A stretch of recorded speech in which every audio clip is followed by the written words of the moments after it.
Agric Minister Dr. Owusu Efriakoto says the country must take another look at subsidizing farming inputs for farmers because of the cost involved. The government has spent nearly $1 billion to subsidize fertilizers and improve seeds for farmers under the Planting for Food and Jobs program. Speaking during his tour of the Oti and Volta regions, the minister argued that as an agricultural economist, he does not believe in subsidies, but it was instituted because he wanted to show farmers that such inputs will increase their yield. You will see a very sharp increase in the number of beneficiaries and then the quantities of fertilizers and seeds that have been distributed.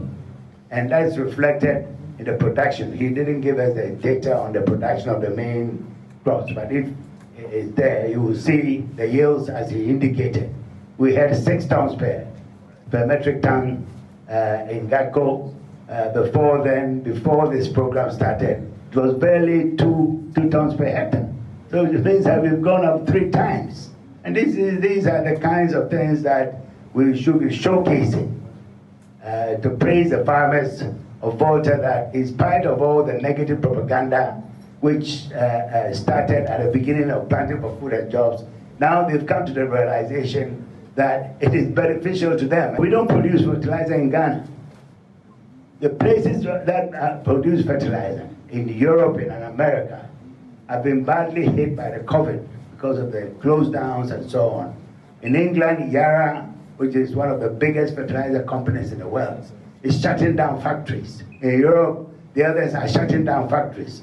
So they are speculating that there will be shortage of fertilizer, and of course that means that fertilizer prices are going up and up and up, which will mean that farmers will get less fertilizer applied on their fields. And they're even talking about shortage of food in Europe. So we as price takers are not immune to that. Dr. Efriakoto also slammed the NDC in the Volta region for its criticism of the Planting for Food and Jobs program in the region. The NDC branch in the region, in a statement, lamented the shortage of fertilizer, which they say has led to hikes in prices of fertilizer. But speaking at Ho as part of his Volta region tour, the Agric Minister described the NDC as naysayers whose propaganda against the Planting for Food and Jobs program will be killed. Improve seed. Instead of taking part of your seed, your crop, your grain, and putting it somewhere and bringing it back every year to recycle that they've been doing their whole lives. If you get improved seed outside every year to plant and you apply the chemical fertilizer, you're going to get increased production. Very criminal elements will smuggling across the border so that the farmer does not get a full benefit. It is totally wrong. No government can preside over that kind of arrangement.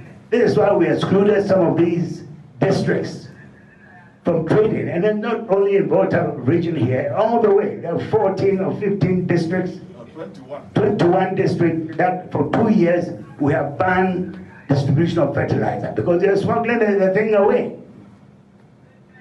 So if somebody sits there and says, oh, we are not getting the fertilizer along these districts, and therefore agriculture is declining in the region, they don't know what they are talking about. The data is very clear. They should come here because we are the ones who generate the real, genuine information on these issues, not those people calling themselves peasant farmers and so on who represent nobody. You know, the Agric Minister says the goal is to make Ghana a net exporter of improved seeds. The idea is that we are importing a lot of seeds from abroad. We want to be a net importer of seeds. So we are encouraging as many people as farmers, investors, anybody to come into the seed industry. And the research institutes are too happy to collaborate with the private sector and providing the breeder seed, the foundation seed for that work to go on. So, and fortunately for us, it is going on. I mean, we now have more hybrid seed coming from the University of Ghana, from Sari and the others who have done a lot of research on hybrids and are now coming out with a product in the field.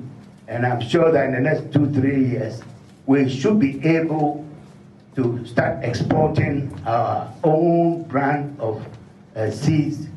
Let's go to Zoom now and speak to Anthony Morrison, who is the CEO of the Chamber of Agribusiness. Mr. Morrison, thank you very much for joining us. Now, as we have seen in other programs, subsidies have always not been sustainable. Isn't it time to face the reality and prepare our farmers in that regard?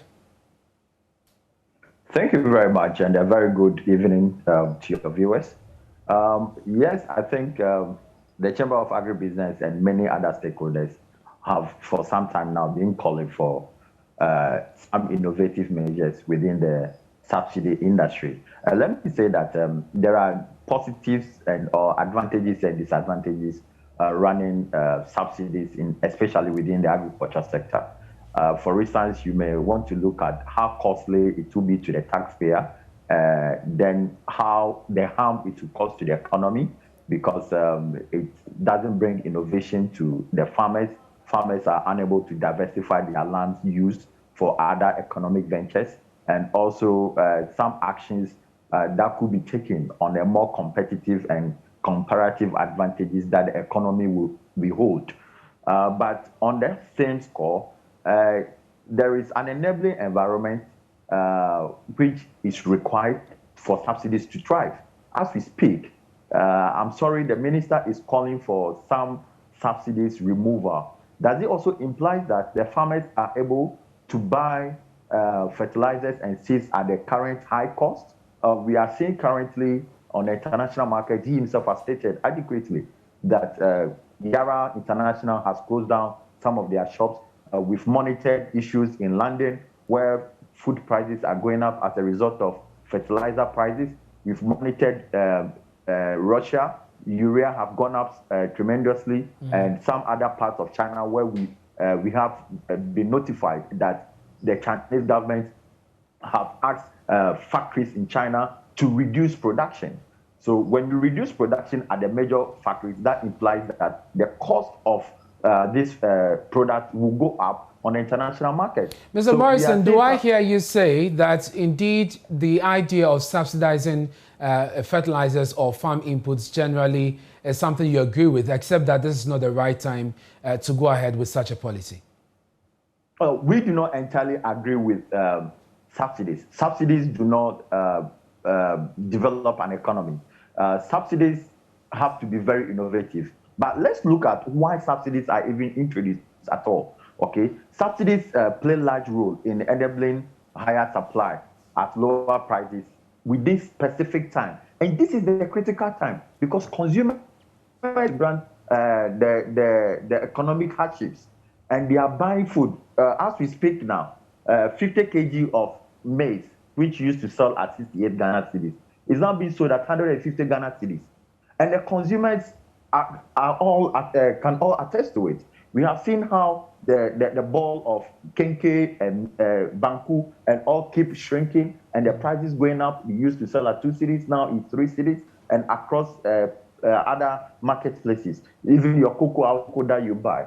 Now, so do we say that farmers are able to buy now of a bag of fertilizer that used to sell at 120 Ghana cedis and now being sold at 280?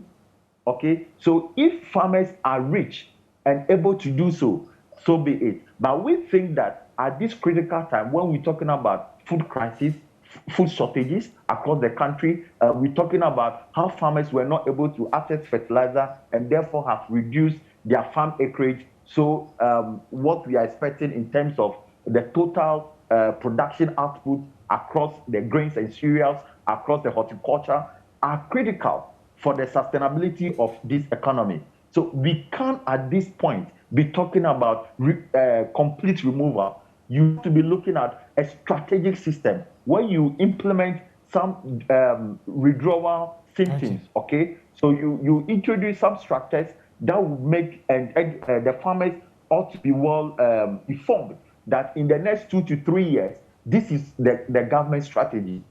That the next season, we aren't going to give you subsidies at 100% or 50% as it is now. We'll give it to you at 30%. So it's a gradual removal process. You can't go for a complete withdrawal. At this time when we are not able to actually get what we needed in terms of even to feed. We are now importing maize into the country, okay, for our poultry farmers, for our piggery farmers, aquaculture farmers. So a lot of things ought to be done. And very well. Mr. Morrison, we hear you, and essentially you're saying that government should draw a program to sensitize the farmers in order so that this can be rolled out in a manner that will not affect, our food security.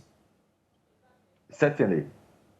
Thank you very much. That's Anthony Morrison, CEO of the Chamber of Agribusiness, joining us on the suggestion by the Agric Minister that government will discontinue the subsidies given for fertilizers and other farm inputs.